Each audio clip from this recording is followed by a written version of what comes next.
প্রচন্ড রকম কষ্ট পেলেও কারোর সাথে শেয়ার করে হালকা হতে যাবেন না। হালকা হয়ে গেলে তো দোহাতে আর চোখের পানি আসবে না। কষ্টগুলো যত্ন সহকারে জমিয়ে রাখুন, দুঃখগুলো ভারী করতে থাকুন।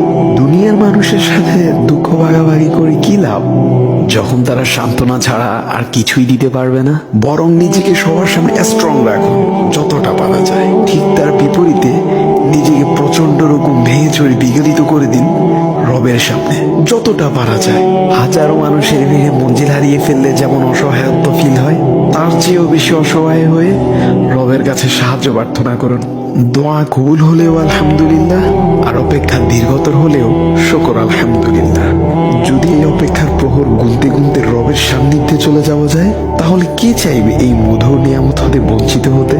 রবের ভালোবাসার চেয়ে বড় চাওয়া আর কি হতে পারে? ইয়া রব, অপেক্ষা যদি দীর্ঘ থেকে দীর্ঘতরই হয়, তাহলে সবরের প্রশান্তিতে অন্তর